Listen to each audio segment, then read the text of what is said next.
Gwamnatin Birtaniya ta shawarci ‘yan ƙasarta su ƙauracewa yin balaguro a wasu sassan Najeriya bayan nuna damuwa kan ƙaruwar hare-haren ta'addanci da satar mutane. Hukumar Aikin Hajji a Najeriya ta rage kuɗin kujerar hajjin shekarar 2026, inda za a ringa biyan Naira miliyan 7.6 daga jihohin Arewacin Najeriya. Tsohon gwamnan jihar Borno ya nesanta kansa daga zargin cewa ya ce mataimakin shugaban ƙasa Kashim Shettima ne ya ƙirƙiro Boko Haram a Najeriya. Assalamu alaikum masu sauraro, barkanmu da sake saduwa da ku a wannan tasha mai albarka. Ga cikakkun labaran duniyan tare da ni naku Usman Dahiru.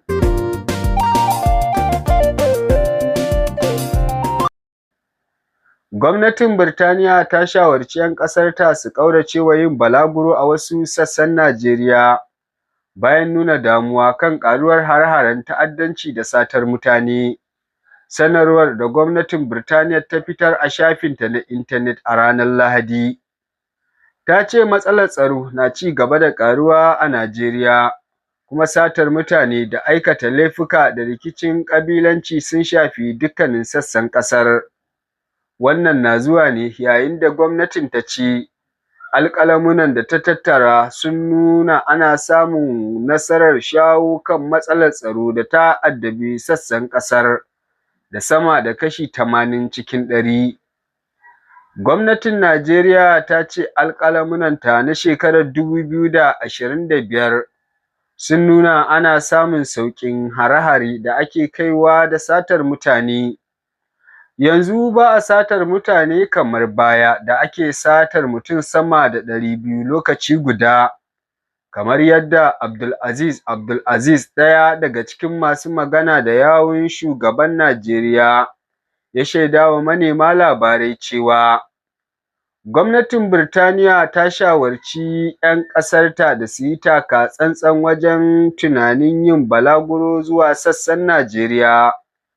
Jihohin da gwamnatin Birtaniya ta yi gargaɗi a ƙauracewa a yankin arewaci sun haɗa da Borno, Yobe, Katsina, Zamfara, Adamawa da kuma Gombe, inda ta ce akwai babbar barazanar Boko Haram da ISWAP a yankin arewa maso gabashi da kuma ‘yan bindiga masu satar mutane a yankin arewa maso yammaci. Haka kuma ta bayar da shawarar dakatar da duk wani balaguro zuwa Bauchi, Kaduna, Kano, Kebbi, Jigawa, Sokoto, Kogi da Taraba da kuma gefen babban birnin tarayya Abuja, sai dai idan ya zama dole.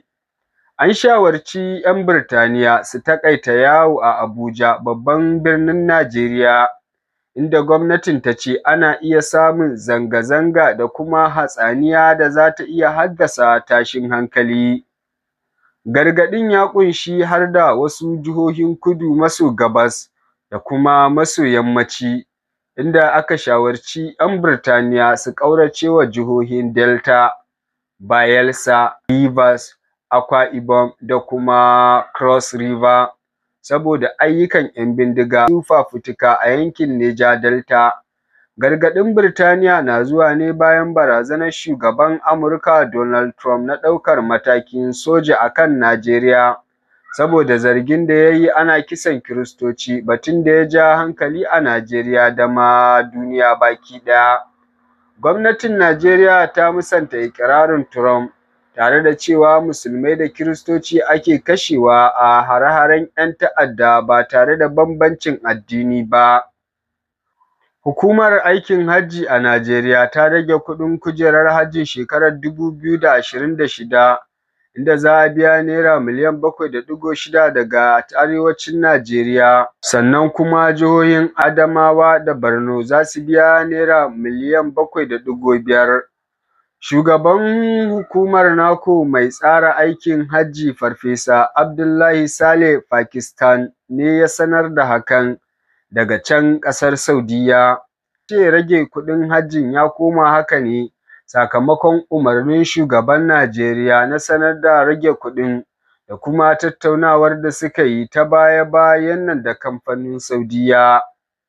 Tsohon gwamnan jihar Borno Sanata Ali Sharif a ranar Asabar ya nesanta kansa daga wani rahoton ƙarya da ya yaɗu wanda ke zargin cewa ya ce mataimakin shugaban ƙasa Kashim Shettima ya ƙirƙiro Boko Haram.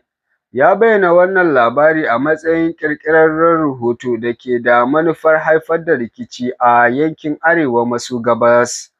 Sharif, wanda ya taɓa mulkar jihar da ta fi fuskantar matsalar Boko Haram kuma aka daɗe ana danganta shi da tattaunawar asalin fitowar ƙungiyar, ya ce labarin ƙarya ne gaba ɗaya don haka jama'a su yi watsi da shi. Ya bayyana haka ne a cikin wata sanarwa da ofishin yaɗa labaran da ke Abuja ya fitar mai taken "Yadda ta wuce iyaka". Wannan ƙarin bayani nasa ya zo ne daidai lokacin da ake sake mayar da hankali akan rikicin Boko Haram a matakin ƙasa, bayan wasu sababbin maganganu da manyan hafsoshin soja da 'yan siyasa da ke jaddada illolin labaran ƙarya a lokacin da yaƙin ta'addanci ya dabaibaye ƙasar. Da bibiyan tashar mu mai albarka domin sanin dukkanin abubuwan da ke faruwa a faɗin duniya baki ɗaya.